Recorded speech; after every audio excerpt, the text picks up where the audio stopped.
Feast recipes உங்களை அன்புடன் வரவேற்கிறது.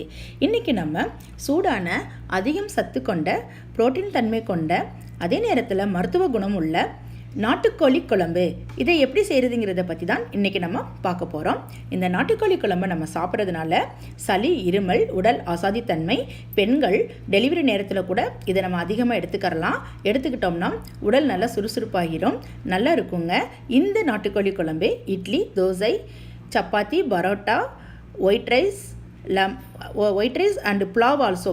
ஸோ பன்னீர் புலாவ், சிக்கன் புலாவ், இது எக் புலாவ், இந்த மாதிரியான அனைத்து வகையான சாதத்துக்குமே இது ரொம்ப சூப்பராக பொருந்துங்க. நல்லா டேஸ்டியாகவும் இருக்கும். இந்த குழம்பு எப்படி செய்கிறதுங்கிறத பற்றி பார்க்கலாம். அதுக்கு முன்னாடி இதை பார்க்குறதுக்கு முன்னாடி நம்ம உணவே மருந்து டிப்ஸுக்கு போயிடலாங்க. வாங்க. உணவே மருந்து, மருந்தே உணவு நிகழ்ச்சியில் நம்ம மருத்துவ குணமுள்ள உணவு வகைகளையும் அந்த உணவு வகைகளை சாப்பிட்றதுனால நம்மளுக்கு என்ன நோய்கள் எல்லாம் குணமாயிட்டு வந்துட்டுருக்கு அப்படிங்கிறத பற்றியும் பார்த்துட்டு வந்துட்டுருக்கோங்க. அதன் அடிப்படையில் இன்றைக்கி நம்ம பார்க்க போகிறது, நம்ம உலர் திராட்சையும் கல்கண்டும் சேர்த்து நாம் சாப்பிட்டு வர வேண்டும். இவ்வாறு தொடர்ந்து சாப்பிட்டு வந்தால் மூளையில் இருக்கக்கூடிய கட்டிகள், இருதய நோய்கள், புற்றுநோய்கள் எல்லாம் சீர்படும். இதே மாதிரி நீங்களும் தொடர்ந்து செஞ்சு பாருங்கள், தொடர்ந்து சாப்பிடுங்க. சாப்பிட்டு பலனடையுங்கள். நன்றி. நம்ம நாட்டுக்கோழி குழம்பு எப்படி செய்கிறதுங்கிறத பற்றி பார்க்கலாம். வாங்க. நான் ஒரு கடாயில் 4 குழிக்கரண்டி அளவுக்கு நல்ல எண்ணெய் எடுத்து அந்த எண்ணெய் சூடானதும் இந்த கப் அளவுக்கு சின்ன வெங்காயத்தை எடுத்து தோலை உரிச்சிட்டு நல்லா கழுவிட்டு அதையும் நான் சேர்த்திருக்கேங்க. இப்போ இந்த எண்ணெய் கூட சின்ன வெங்காயம் வதங்கிக்கிட்டு இருக்கு.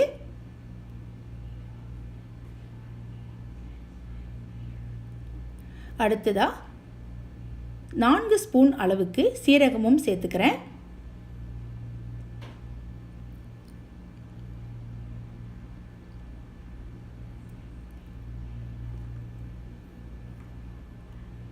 இப்போது இது எல்லாத்தையுமே நம்ம ஒரு 2 நிமிஷத்துக்கு வதக்கி விடணும். ஸ்டவ்வை மீடியம் ஃப்ளேம்லேயே வச்சு தான் வதக்கணும். இப்போது நல்ல எண்ணெயோட சீரகமும் சின்ன வெங்காயமும் சேர்ந்து வதங்குறப்போ நல்ல ஒரு வாசனையாக இருக்குங்க.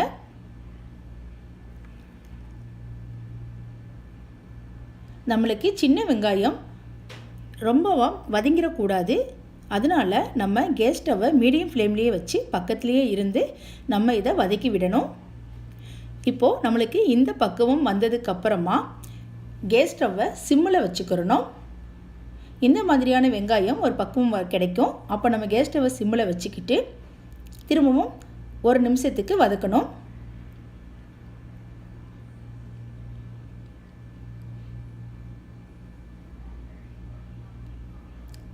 இப்போது நம்மளுக்கு தேவையான பக்குவமாக நல்லா வதங்கிருச்சு.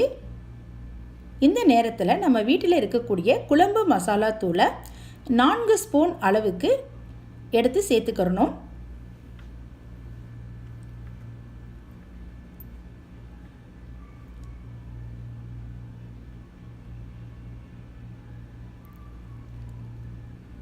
இப்போ நம்ம கேஸ் ஸ்டவ்வை ஆஃப் செஞ்சிடலாம்.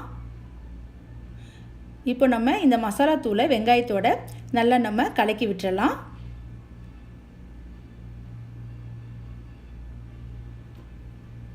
அடுத்ததாக நான் 1.5 கரண்டி குழிக்கரண்டி அளவுக்கு தேங்காய் துருவல் எடுத்து வச்சுருக்கேன்.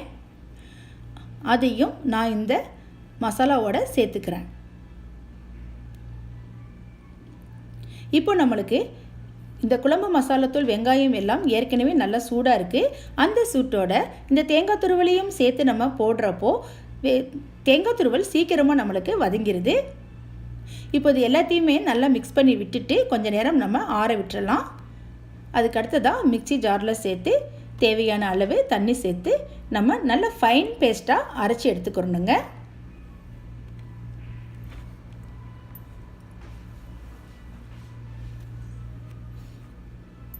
நான் இப்போது ஃபைன் பேஸ்ட்டாக நல்லா அரைச்சி எடுத்துக்கிட்டாச்சு. அதை ஒரு குக்கரில் நான் எடுத்துக்கிறேன். இப்போ குக்கரில் சேர்த்ததுக்கப்புறமா நான் 3/4 கிலோ அளவுக்கு நாட்டுக்கோழி அதை எடுத்து நல்லா மஞ்சத்தூள் சேர்த்து நல்லா கழுவி எடுத்து வச்சுருக்கேன். இந்த சிக்கன் துண்டுகளையும் அதில் சேர்த்துக்கிறேன். இந்த குழம்பு மசாலா தூளோட சிக்கனையும் சேர்த்தாச்சு. இப்போது தேவையான அளவு உப்பு சேர்க்கணும். கல் உப்பு கொஞ்சம் சேர்த்துக்கிட்டாச்சு. இது எல்லாத்தையுமே நல்லா கலக்கி விட்டுறணும். மசாலாவோட சிக்கனையும் உப்பையும் நல்லா நம்ம கலக்கி விட்டுறணும்.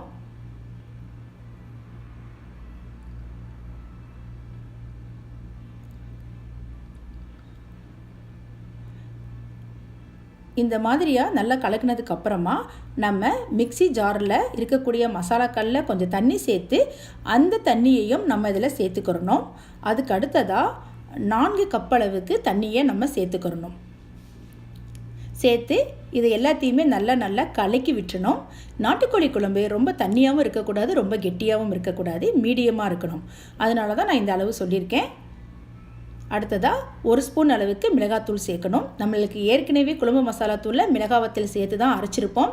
இருந்தாலும் இதுக்கு தனியாக நம்ம 1 ஸ்பூன் அளவுக்கு மிளகாத்தூள் சேர்க்கணும்.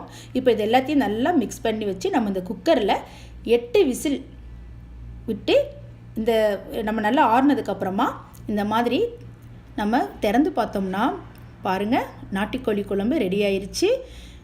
நல்ல கலர்ஃபுல்லாக இருக்குது. நம்ம ஏற்கனவே ஊற்றியிருந்த இந்த நல்ல எண்ணெய் எல்லாமே அழகாக வெளியே வந்து நிற்கிது. ரொம்ப சுவையாக அற்புதமாக இருக்குங்க. ரொம்ப ஹெல்த்தியான இந்த நாட்டுக்கோழி குழம்பை நீங்களும் இதே மாதிரி செஞ்சு சாப்பிடுங்க. இன்றைக்கி எங்கள் வீட்டில் நான் பன்னீர் புலாவ் செஞ்சுருக்கேன். அதுக்கு மேட்சிங்காக தான் இந்த நாட்டுக்கோழி குழம்பு செஞ்சுருக்கேன். அடுத்ததாக பூண்டு சிக்கன், மாம்பழம் இதெல்லாம் இன்றைக்கி எங்கள் வீட்டில் லஞ்சுக்கு நான் செஞ்சுருக்கேன். நான் ஏற்கனவே பன்னீர் புலாவும் பூண்டு சிக்கனும் நான் என்னுடைய சேனலில் அப்லோடு பண்ணியிருக்கேன். அந்த வீடியோவை கண்டிப்பாக நீங்கள் அதை போய் பார்த்து தெரிஞ்சுக்கோங்க. நீங்களும் இதே மாதிரி செஞ்சு பாருங்கள். கண்டிப்பாக இந்த வீடியோ உங்களுக்கு பிடிக்கும்னு நினைக்கிறேன். பிடிச்சிருந்ததுன்னா லைக் பண்ணி, ஷேர் பண்ணி, சப்ஸ்கிரைப் பண்ணுங்கள். நன்றி.